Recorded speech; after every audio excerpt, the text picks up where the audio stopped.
रहा हूँ। 10 प्रकार के कार्य, 10 प्रकार के आदमियों के कार्य, शांति का काम किया, प्रिंसिपल का काम किया, वाइस चांसलर का काम किया, डॉक्टर का कार्य किया और प्रोफेसर का काम भी देखते रहे। और चारों तरफ से शास्त्रों का इतना सामान होता था, मतलब एक बात लिखी होती थी। 2.5 पैसे का नींबू दिया, 2.5 बिस्कुट दिए, 1 पैसे की थाली चीनी दी, एक जो है वो लिखा करते थे। उन्हीं के आशीर्वाद से आज हम यहाँ तक ये तक जो है वो आशीन है। मैं निवेदन करूँगा आचार्य पंडित स्वामी शास्त्री से आप अपना उद्बोधन, स्वामी जी का परिचय और साथ साथ अपना अनुभव प्यारे बच्चों बाहर से आए महानुभावों को प्रस्तुत करेंगे। आदरणीय आचार्य पंडित स्वामी शास्त्री।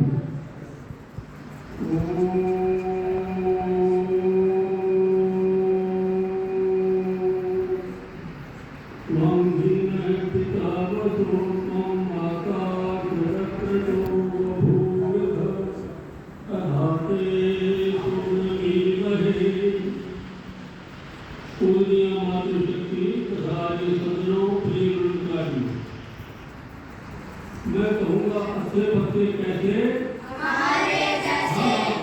जब कहूँगा तो सीधे बैठ करके कहना ऐसे, अच्छे बच्चे कैसे हमारे जैसे।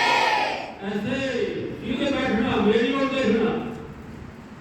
ऐसा है कि वक्ता कोई प्रवचन कर रहा है और आप लोग इधर उधर देख रहे हैं तो फिर अच्छी बात नहीं है। वक्ता सोचता है कि मेरी बात नहीं सुन रहे, इसलिए सभी ब्रह्मचारियों का मुंह मेरी ओर होना चाहिए। क्या देखता है पंडित?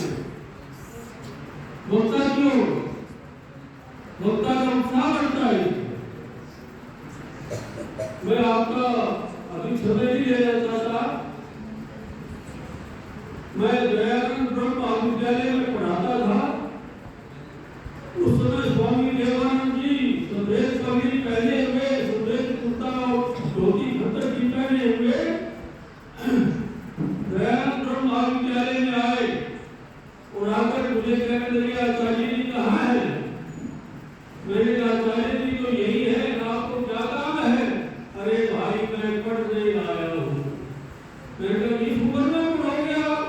अरे भाई पढ़ने की कोई आयु नहीं होती, चाहे 60 वर्ष का व्यक्ति हो तो 70 वर्ष का हो, जब से तो ज्ञान प्राप्त करता है वही तो पढ़ाई है। इतने में आचार्य जी आ गए और कहने लगे वाह वाह वाह वाह, ये तो श्री लक्ष्मण देव जी आए। स्वामी देवानंद जी का पहले का नाम क्या था? श्री लक्ष्मण देव। भाई ये लक्ष्मण देव बहुत अच्छे व्यक्ति हैं।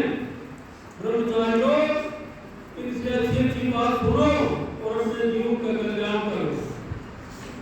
स्वामी देवानंद जी मुझे कहने लगे मैं एक गुरुकुल की स्थापना करना चाहता हूँ, आप मुझे सहयोग दोगे? मुझे कहने लगे। मैंने कहा क्या सहयोग चाहिए? ऐसा है कि मैं तो बाहर का काम करूँगा, मुझे कोई ऐसा आचार्य चाहिए जो इस संस्था को चलाए।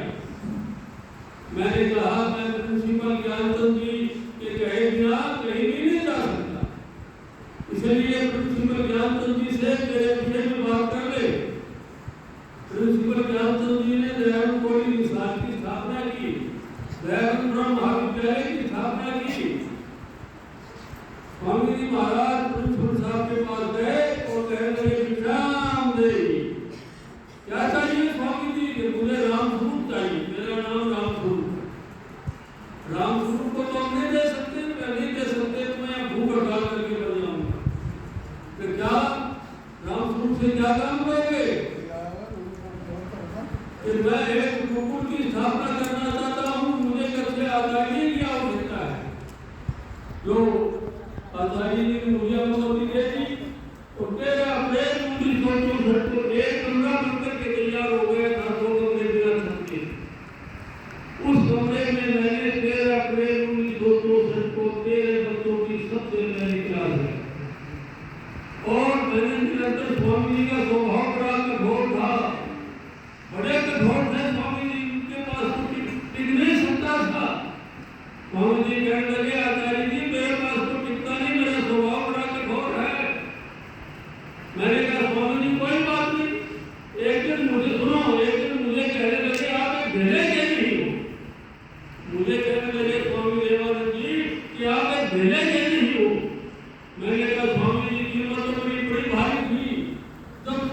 चरणों में आया हूँ कीमत एक दिला जाएगी। खूब हंसे हम आपको नहीं दी भाई मेरा अपने सबको एक ही कमरा बंद करके तैयार था। उस कमरे में मैंने 13 बच्चों की कक्षा ली और लगातार मैंने 56 वर्ष उर्दू आगे में पढ़ाया है। 4 वर्ष दयानंद महाविद्यालय में पढ़ाया। पूरे 60 वर्ष मैंने पढ़ाया है निरंतर। मुझे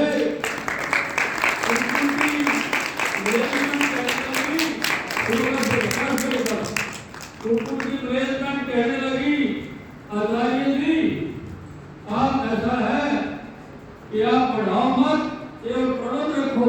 मैंने पढ़ाना छोड़ दिया तो फिर मेरे पास क्या रहेगा, पढ़ाना नहीं छोड़ूंगा। साइंस मैंने पढ़ाई, गणित मैंने पढ़ाई, क्योंकि मैं दयानंद कॉलेज में साइंस का विद्यार्थी था। और फिर दयानंद महाविद्यालय की स्थापना हुई, वहां मैंने प्रवेश ले लिया। उसके बाद मैं यादव कुटुंब की स्थापना हुई तो मैं सबसे पहला व्यक्ति था जिसने यहाँ एक ही कमरे में सबसे पहले क्लास ली। और जैसा कि मैंने कहा कि 56 वर्ष मैंने निरंतर पढ़ाया, 4 वर्ष दयानंद महाविद्यालय में पढ़ाया। और भाई आज मैं 83-85 वर्ष का हो गया हूँ। मैंने अपना सारा समय स्कूलों को दे दिया, काफी ले रहा हूँ। इसलिए ब्रह्मचारियों सुना मेरे तरफ देखो। इसलिए मैं तुमसे तुम बड़े सौभाग्यशाली हो। यहाँ से भागना मत, कभी यहाँ से भागने का विचार करो। यदि मन न लगे तो कोई बात नहीं, थोड़ी देर रोने में कोई अर्थ नहीं है, रोना बुरा नहीं है। ये देखो ये शब्द में बैठा मेरे सामने, बड़ा लाडला बेटा था, बड़ा प्यारा लगता था मुझे, ठीक है। और परंतु ये आगे सफल क्यों हुआ है, आज बड़ा भाई विद्वान। तो मैं सभी सज्जनों से निवेदन करूंगा और सभी पदाधिकारियों से निवेदन करूंगा कि हिसार जिले का ये सबसे पहला गुरुकुल है। रोहतक तो गुरुकुलों का भंडार है, हिसार का ये सबसे पहला गुरुकुल है। 10 साल बाद गुरुकुल धीरेवास की स्थापना हुई। इसलिए ब्रह्मचारियों तुम सौभाग्यशाली हो, मन लगा करके पढ़ना। और सभी अधिकारियों से मेरा निवेदन है कि आप अपनी पूरी शक्ति लगा करके इन बच्चों को विशेष विद्वान बना करके राष्ट्र की सेवा करने के लिए इन्हें आगे भेजना। ओम शांति।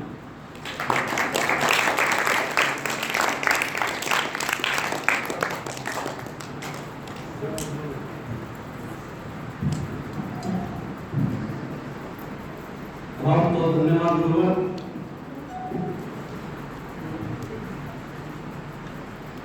बड़े संक्षेप से पूरा जीवन जो है वो हमने आपके सामने रखा। आचार्य जी ने एक बात कही, मुझे भी एक बात याद आ गई। मैं भी पहली कक्षा में आया था, पहली पर आया था, नौकरी में आया हूँ।